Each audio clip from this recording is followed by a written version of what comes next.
To set, we can send you text messages in Roblox. Open Roblox and then tap more. Scroll down the screen, find settings. Next, tap settings and then select privacy.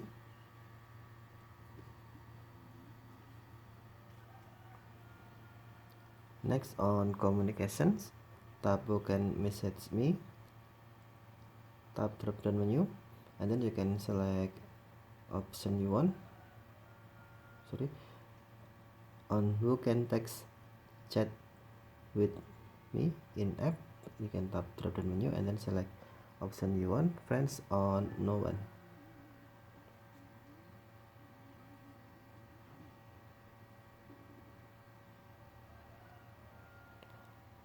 Okay, thank you for watching. Have a nice day.